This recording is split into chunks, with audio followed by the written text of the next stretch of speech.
pessoal, aqui é o professor Maxwell de História e hoje eu vou dar aula para o nono ano. Pegue o livro de vocês, abram aí na página 266 para acompanhar essa aula de hoje, tá? E a gente vai falar hoje, nosso assunto é experiências autoritárias na América Latina. Nós vamos falar sobre as ditaduras que vão aparecer nesses países, tá?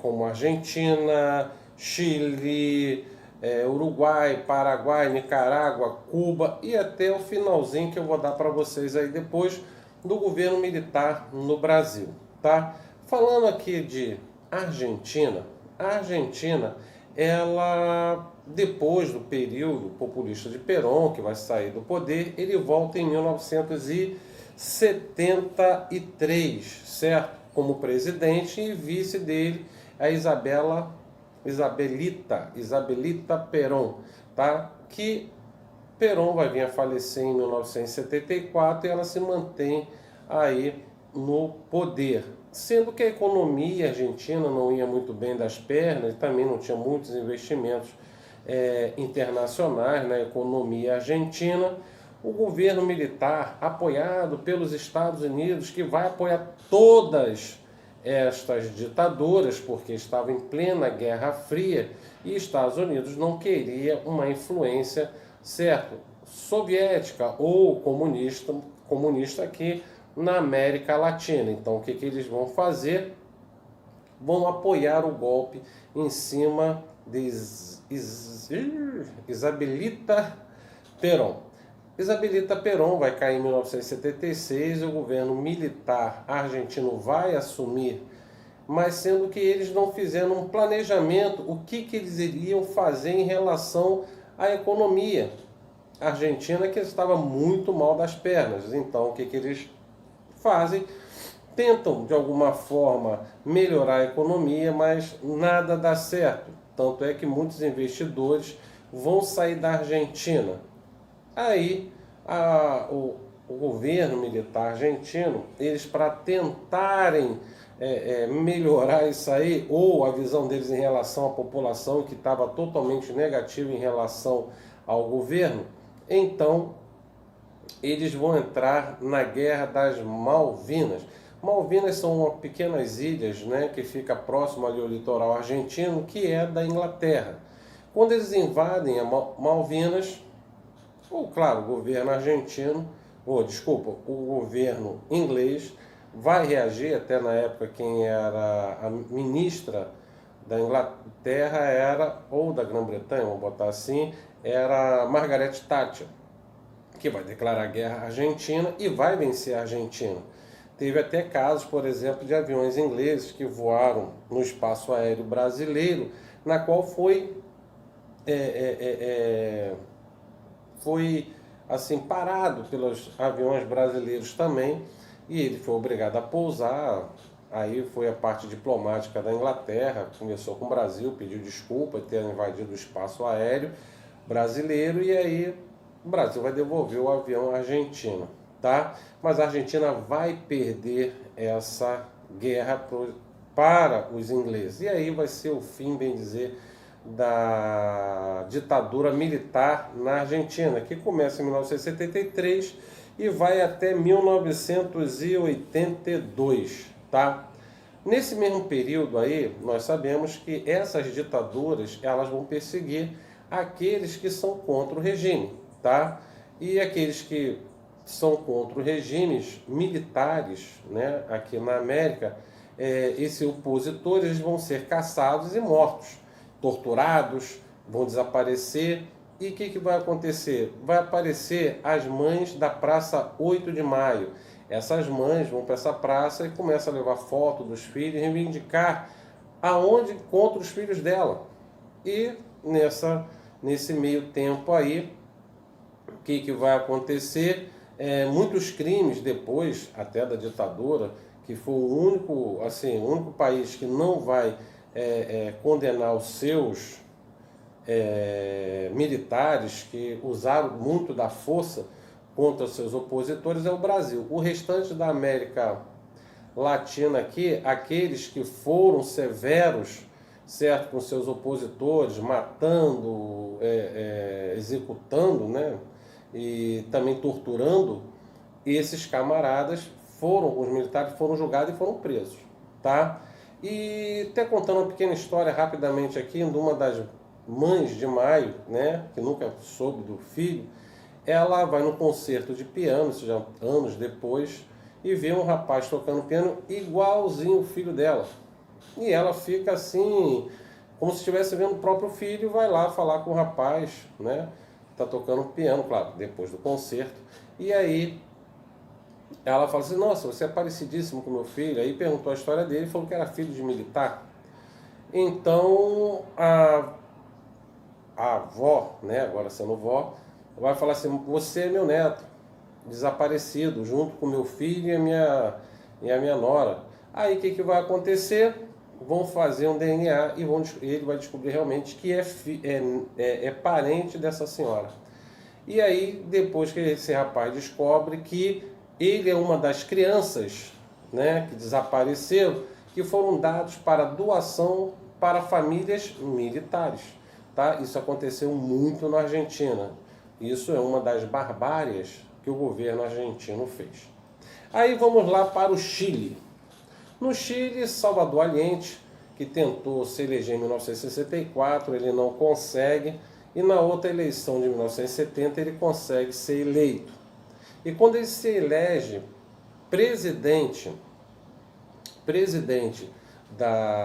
do Chile, ele vai implantar um governo socialista, sendo que ele dizia que era um governo socialista democrático. Mas aí, certo, de novo, com o apoio dos Estados Unidos, certo, o ministro da guerra de Salvador Allende, que era o Augusto Pinochet, ele não vai gostar, vai ter apoio lá dos Estados Unidos financeiramente, já que a economia chilena estava andando muito mal das pernas, e isso também ele vai, por exemplo, estatizar alguns bancos, estatizar algumas empresas e fazer uma reforma agrária. Isso tudo quem é empresário, agropecuário, são contra isso. Então, Augusto Pinochet, ele vai cercar o palácio do governo e vai bombardear. E Allende está lá dentro do palácio e fala, daqui eu só saio morto. Só que aquela coisa, realmente ele saiu morto. Disseram que ele se suicidou. Muitos outros historiadores não concordam muito com isso. Acham que ele foi assassinado.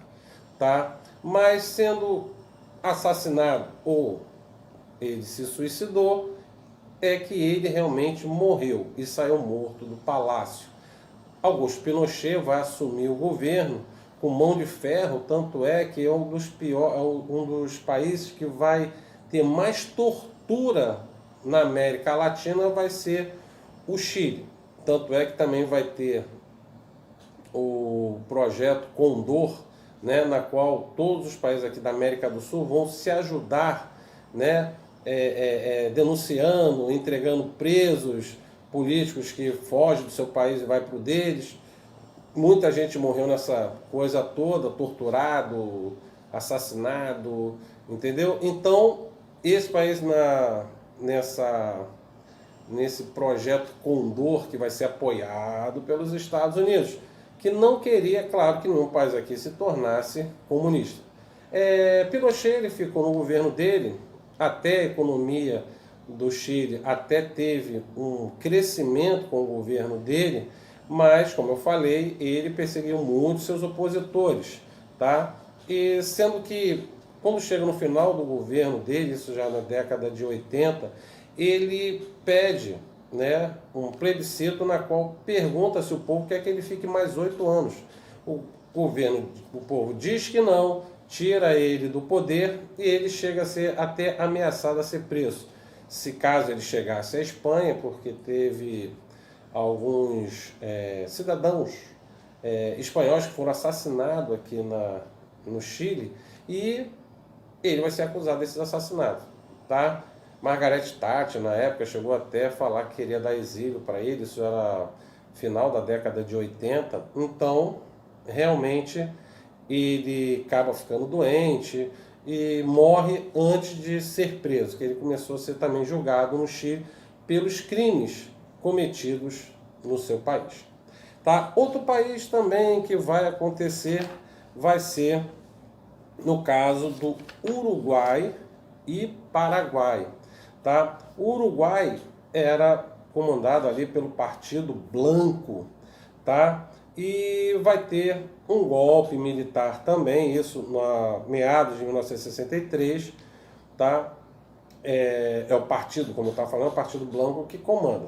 Mas em 1970, com apoio, né, dos Estados Unidos, vai ter um golpe militar e aí o presidente Jorge Pacheco, que do Partido Colorado, promove um golpe militar, tá? E vai assumir a política no Uruguai. Sendo que isso em 1970 e 1985, um plebiscito também solicitado ali pelo governo, perguntando se queria manter o governo militar ou não, ele vai cair. Como eu falei, como aconteceu nos outros países, também houve tortura, perseguição, certo? Assassinatos e muita gente morreu também no Uruguai, é claro, no Uruguai, que a gente está falando do Uruguai, tá? Sendo que esse vai aparecer lá uma guerrilha chamada Tupamaros. Essa é uma guerrilha que vai combater o governo militar no Uruguai. Ao final do governo militar, vai se desfazer essa guerrilha, que já não há mais necessidade, certo? E vai se transformar em partido político e está aí lá até hoje no Uruguai. No Paraguai, certo? Onde foi feita assim, a maior, ficou mais no poder, foi o governo do Paraguai. Aqui no Brasil foi 21 anos, tá? Foi de 64 a 85. Já no Paraguai vai de 1954 até 1989, quando eles ficam no poder, tá? O presidente Frederico Chaves no poder, a exceção do general Alfredo Stroessner. Então, quer dizer, o Frederico Chaves cai do poder e o golpe é dado por esse general Alfredo Stroessner, tá? E em 1954 foram realizadas eleições onde o general Stroessner teve 99% dos votos. Mas o homem ganhou e ficou lá no poder, tá? Até na qual, como eu falei, mesma coisa vai acontecer no Paraguai, vai ter torturas, vai ter perseguições, tá? Uma das coisas que o governo militar vai fazer, por exemplo, é a usina hidrelétrica de Itaipu, na qual ele vai fazer, né, o governo do Paraguai com o Brasil e com a Argentina. Todos os governos militares ali vai ser a maior hidrelétrica do mundo. Hoje ela é considerada a terceira, tá? Que as outras duas maiores está na China, tá? Em 1989 chegou o fim de 3 décadas, né? E então o general Rodrigues dá um golpe, certo? E faz uma redemocratização com eleições na qual ele até próprio é eleito, mas de forma na qual o povo que vai votar, tá bom? E assim termina aí esses governos ditatoriais. Aí a gente tem que falar um pouquinho agora do governo da Nicarágua e do governo cubano. Esses dois, na realidade, ficam na América Central. Então, como eu estava dizendo, nós vamos falar da Nicarágua e vamos falar de Cuba agora. A Nicarágua é um país da América Central, tá? Em 1920, fuzileiros estadunidenses invadiram o território da Nicarágua, tá? Que foi defendido por Augusto Sandino, tá? Que vai conseguir expulsar esses fuzileiros de lá, e depois os Estados Unidos, em 1933, tira suas tropas da região. Aí o que vai acontecer?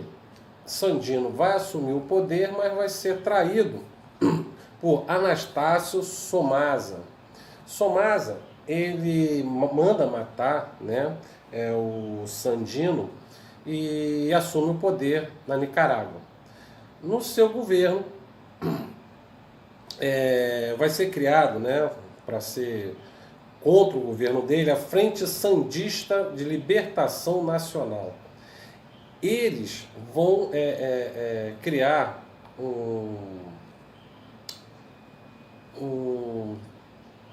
assim, vai fazer uma oposição, né, ao governo santista através de guerrilha, tá?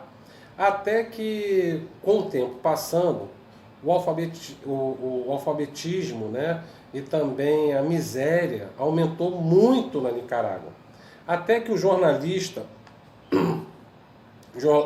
Joaquim Chamorro, né, vai ser assassinado, que ele era do jornal La Pensa, tá? E aí foi a gota d'água e o povo não aguentou e fez uma pressão muito grande e acabou o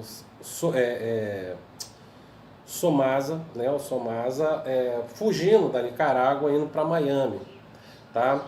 E aí eles vão assumir o poder, tá? Vai chegar ao poder Daniel Ortega, que vai ficar num período de tempo muito grande, né, na Nicarágua, mas depois, tendo novas eleições, isso ele entrando em 1987, tá? Vai ter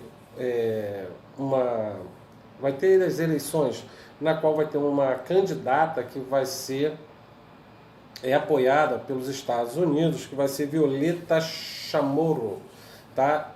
Ou Chamorro, né? E ela assumindo, ela sendo oposição, ela vai ganhar as eleições e assim volta a vida na Nicarágua no sentido de uma democracia, tá? Então, outro país também que vai entrar para a história ali da, da América Central vai ser Cuba. Cuba, ao final da Segunda Guerra Mundial, certo? É um país na qual, em 1952, Fulgêncio Batista vai assumir o poder com o apoio dos Estados Unidos. Tá? Não está aqui no livro, por exemplo, que Fulgêncio ele era um ditador e também era muito corrupto. Tanto é que ele vai abrir as portas para a máfia italiana e a máfia americana também para tomar conta dos cassinos e, claro, né, Fulgêncio Batista cobrava altas taxas desse pessoal. Então, e aí vai acontecer em 1959, quando vai ter a Revolução Cubana, tá? Na qual comandada de frente Fidel Castro. Mas antes do Fidel Castro fazer a Revolução, ele tentou realmente até tomar o poder de Fulgêncio Batista, mas ele acabou sendo até preso. E depois saiu do país, fugiu do país e vai conhecer Che Guevara. Che Guevara, ele é argentino, muita gente confunde, pensa até que ele é cubano, mas ele não é. O Che, ele vai conhecer, primeiro ele vai conhecer Raul Castro, né? E Raul Castro apresenta ao irmão Fidel Castro, certo? E ele ajuda na Revolução Cubana e tira o Fulgêncio Batista do poder, tá? E assim o Fidel Castro assume o poder. Mas aí, o que acontece? Os Estados Unidos, não vai gostar disso, vai treinar, né, cubanos que fugiram, né, da Revolução, vão ser treinados e vão tentar entrar na Baía dos Porcos, invadir a Baía dos Porcos. Mas aí eles são, né, detidos e são expulsos pelas tropas revolucionárias cubanas, né, no comando Fidel Castro. Aí Fidel Castro, com medo de ter uma nova invasão, de repente ele não conseguir, aí ele vai se afiliar lá, se aliar, né, vamos botar assim, à União Soviética. E a União Soviética vai dar todo o apoio lá a Fidel Castro a nível de armamentos, a dinheiro.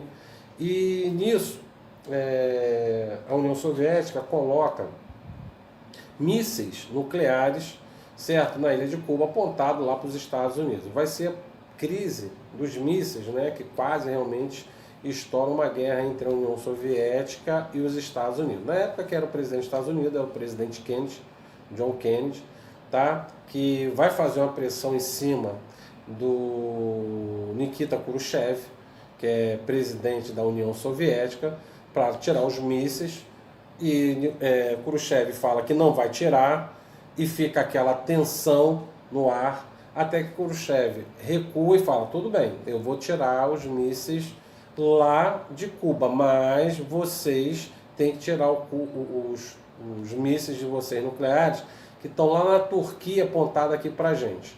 E nesse acordo entre eles, né, diplomático, os Estados Unidos vai lá, tira os mísseis nucleares da Turquia e a União Soviética tira os mísseis de Cuba, tá? Mas aí Fidel Castro se alia à União Soviética e a União Soviética, certo, dá todo o apoio a Fidel Castro, tá? E é o único país na América, né, na América a se tornar comunista, tá? Na qual os Estados Unidos não conseguiu intervir. Mas na realidade, Fidel Castro ele fez isso porque o único inimigo mais forte que podia bater de frente com ele seria a União Soviética, e é isso, né, que Fidel fica protegido. Claro, depois do final da Guerra Fria, na década de 90 do século passado, ele, por exemplo, com o fim da União Soviética, a União Soviética não vai ajudar mais Cuba financeiramente. Hoje Cuba passa por um período muito grande, de sanções feitas pelos Estados Unidos, tá? Coisas que eu esqueci até de falar aqui no início, aqui, quando na Nicarágua, Sumasa, ele cai, né? Quando ele cai, por exemplo, isso na Nicarágua, tá, gente? Sumasa, ele cai, o que pertencia a ele, né? Porque ele era muito corrupto também, tudo que pertencia a ele foi estatizado, e os bancos da Nicarágua também foram estatizados. Aí sanções também vão ser feitas pelos Estados Unidos à Nicarágua. Essas sanções só vai sair quando Chamorra, né, Violeta Chamorra, assume o poder. Já em Cuba, certo, ainda continuam essas sanções. O nosso presidente, eu falo nosso porque foi um grande presidente do estadunidense, né, Barack Obama, que começa, no final do governo dele, fazer algumas alianças com Cuba, né? Chega até a ter encontros com Raul Castro, e só que quando Bush, né, o Donald Trump, Donald Trump, ele assume a presidência, ele acaba com esses laços, certo? E mantém as sanções contra Cuba, tá? Cuba, uma coisa que eu ia falar também sobre Cuba, para me lembrar aqui, agora deu um branco. Tem a região de Montana, que fica em Cuba, né? E os Estados Unidos têm uma base lá. Só que na época, quando Fulgêncio Batista saiu do poder e Fidel Castro assumiu, Fidel Castro, durante seu governo todinho e até os dias de hoje, eles reivindicam essas terras que pertencem a Cuba, mas os Estados Unidos não quer devolver. Os Estados Unidos simplesmente ele paga tipo um aluguel. Fidel Castro, por exemplo, recebeu vários cheques, né, equivalente ao como se fosse um aluguel de essa base de Montana lá em Cuba, certo? Mas Fidel Castro nunca descontou um cheque daquele. Ele falou que quer que, na realidade, os Estados Unidos devolvam, né, essa região para Cuba. Tanto é que quando Barack Obama encontrou com Raul Castro, uma das coisas que ele falou, tudo bem, a gente vai entrar num acordo aí, mas não esquecendo que nós queremos de volta lá aquela região de Montana que nos pertence. Os Estados Unidos é forte, né? Quem vai bater de frente com ele? Cuba não tem essas condições, tá? Mas hoje, apesar de Cuba ter uma medicina muito avançada, apesar de o analfabetismo quase bem dizer zerado em Cuba, mas mesmo assim, eles estão passando por uma dificuldade muito grande. Tanto é que teve até uma ocasião que o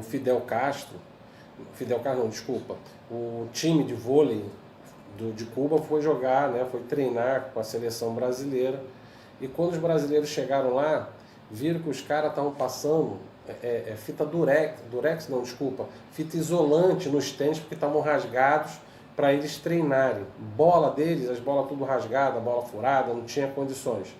O Brasil, né, chegou e fez uma doação, né, estou falando a Confederação de Vôlei do Brasil, fez uma doação de bolas, tênis, equipamentos para o pessoal treinar o vôlei.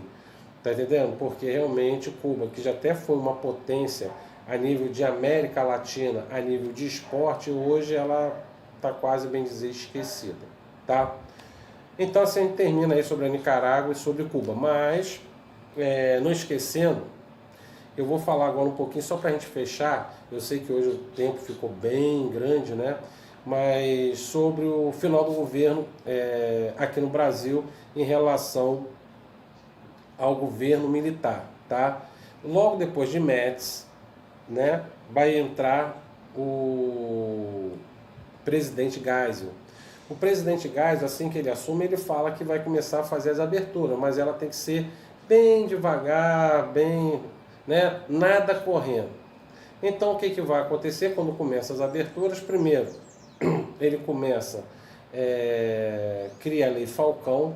A Lei Falcão é a lei na qual o camarada que era candidato, tá? Ele sendo candidato, ele poderia agora mostrar lá a foto dele, legenda, tudo, só não podia falar, tá? O cara ficava quietinho, quietinho. Ele não, né? Uma foto dele, né? E outras coisas também, vai ser a crise do petróleo que vai afetar o Brasil. O Geisel vai lançar o programa do Proálcool, então o Brasil vai começar a investir paralelamente, certo, em biodiesel, não, biocombustível, tá? Por quê? O Brasil queria fugir da crise do petróleo, investindo em novo tipo de combustível, tá? Mas no início foi tudo ruim, hoje em dia já está até melhorzinho, mas mesmo assim ainda existe aí um desequilíbrio entre o preço, né, do álcool e do petróleo, né? Às vezes não vale a pena você botar álcool no seu carro. Então, outra coisa que vai acontecer também, que vai estourar no governo Geisel, vai ser os senadores biônicos, porque quando tem as eleições, a oposição, que era o MDB, certo, vai ganhar muitas cadeiras no Senado, então a Geisel vai caçar isso aí e vai botar os senadores, que era interesse dele, e vai ser chamado de senadores biônicos, porque vai ser manipulado pelo governo. No final do governo Geisel, certo, o Brasil já estava numa crise já econômica, tá? Principalmente por causa daquela crise do petróleo, e vai entrar o Figueiredo, João Batista Figueiredo, vai assumir a presidência, e vai ser no governo Figueiredo que aí sim vai ter a anistia, mas a anistia, quando ela é feita para os dois lados, não é só a anistia para aqueles que foram oposição do governo ou aqueles que faziam parte de guerrilhas, aqui no Brasil, que teve várias, tá? E não vou mentir para vocês que realmente o Figueiredo ele faz essa abertura e faz essa anistia, mas ele faz essa anistia para proteger os militares. Tanto é que outros países, por exemplo, da América Latina, que tiveram, certo, os seus ditadores, muitos generais, certo, foram julgados por crime de guerra, vamos botar assim, e foram presos. Aqui no Brasil não. Como teve essa lei da anistia, todos os generais, ou todos aqueles que estão envolvidos nessa parte aí de tortura, mortes, certo, do governo militar, também foi perdoado. Então, como se não tivesse havido, né, uma ditadura na qual teve uma oposição muito grande contra aqueles que eram contra o governo, tá? Então, realmente, eu esqueci também de falar, foi no final do governo Geisel, início do governo Figueiredo, teve lá a bomba que explodiu, que 2 militares foram botar uma bomba lá no Rio Centro, estava tendo um show da MPB, só que a bomba explodiu antes, né? Explodiu no colo do sargento que estava conduzindo, e tinha o tenente que estava dirigindo o carro. O sargento, claro, morreu, a bomba explodiu no colo dele. o oficial ficou ferido, mas conseguiu se recuperar. Ali foi uma das gotas d'água, né? E outra coisa foi o jornalista, esqueci o nome dele agora, deixa eu ver aqui, eu acho que eu tenho o nome dele aqui, está até no vídeo de vocês, até eu tinha feito aqui uma observação, aqui ó, Vladimir Enzorg, tá? Tá lá na página, até eu botei lá, corrigindo a foto aí, que na realidade a foto é do Plínio Salgado, e botaram como se fosse o Vladimir Enzorg, mas não é, tá?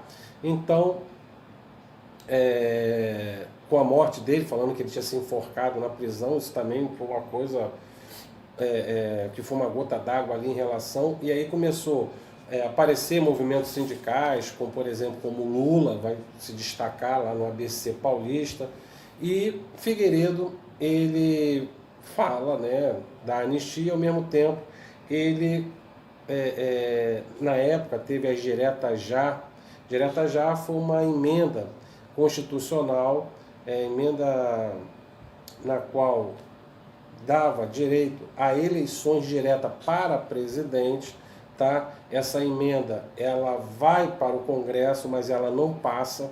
Tanto é que na época teve muita campanha na rua, o pessoal pedindo direta já, mas não passa. Aí vai ter as eleições de forma indireta, na qual os candidatos vai ser Paulo Maluf e Tancredo Neves, tá? Sendo que Tancredo Neves ganha as eleições pelo colégio eleitoral, se torna presidente, mas na véspera dele assumir ou receber a faixa de presidente, ele já estava, diziam antes mesmo deles concorrer às eleições para presidente, ele vem a ficar, já estava doente, mas mesmo assim ele concorre, mas aí a doença vem com força, ele fica internado e até que venha a falecer, e quem vai assumir é seu vice, José Sarney. Outra coisa que eu lembrei aqui, mas acabei esquecendo de novo, sobre essa parte do governo militar, foi realmente as diretas já não passou. Eu ia falar mais uma coisinha para acrescentar aí a cereja do bolo e me deu branco de novo. Tem que anotar, quando eu lembro tem que anotar, eu não anoto, eu esqueço.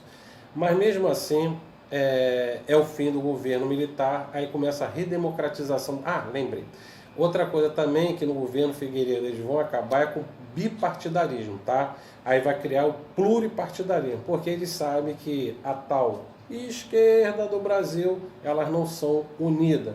E você fragmentando a esquerda, não tinha como eles ganhar uma eleição, certo? Tanto é que vai ter eleições para governadores, quem vai ganhar aqui, por exemplo, no Rio de Janeiro vai ser Leonel Brizola pelo PDT, tá? E assim Miguel Arraes lá no Nordeste, e assim vai com outros estados aí, aqueles que voltaram do exílio vão ganhar as eleições. Por isso que a direta já não passou, porque se eles tivessem com eles voltando do exílio, esse pessoal todo, e tivesse eleições para presidente, com certeza um desses candidatos, né, seriam fortes e poderiam ganhar, tá? Mas Leonel Brizola, que era um forte até candidato a ganhar, que ele vinha lá da história do Getúlio, vinha da história do João Goulart, e ele é um daqueles que conseguiram sobreviver no exílio. Se ele vem e se candidata e ganha a presidência, ia ser um problema.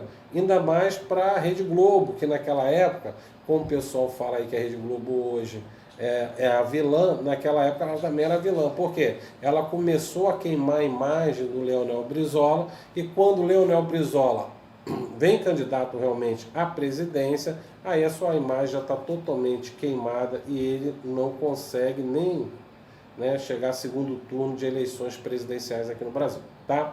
Mas isso já é uma outra história que a gente vai contar mais à frente, tá bom? Pessoal, espero que vocês tenham entendido aí sobre a política de ditaduras militares aqui na América Latina. Não esquecendo, era plena Guerra Fria, e tudo vai se acabar quando entra na década de 90, quando vem o fim da União Soviética, quando antes veio a queda do Muro de Berlim, e assim o fim da era da Guerra Fria. Apesar que hoje em dia o pessoal ainda tenta ressuscitar essa Guerra Fria, às vezes pensamos até que está nessa Guerra Fria, quando tem esse problema entre, por exemplo, entre Estados Unidos e China, tá? E a gente vê, quem viveu a época começa a ver de novo essa Guerra Fria aparecer, tá? Mas na realidade a Guerra Fria acabou, tá? Pessoal, ficamos por aqui, depois a gente se vê lá no Zoom para corrigir, tá? Faz os exercícios aí da página 271 até a página 276, tá? E depois a gente corrige junto e até debate um pouquinho aí sobre esses acontecimentos lá no Zoom. Gente, não deixam de ir, tá? Muitos alunos estão deixando de ir, tá? Às vezes são pouquíssimos, no máximo 4, 5 alunos numa turma de quase 20. Pô, vamos participar mais, gente. Às vezes a gente não debate, a gente aprende muito mais do que no vídeo aula e às vezes tiramos até, como direis, dúvidas nas quais vocês não viram, mas um colega faz a pergunta e você, caramba, eu nem tinha me ligado nisso, e acaba aprendendo um pouquinho mais, tá? Pessoal, um abraço e até a próxima videoaula. Tchau!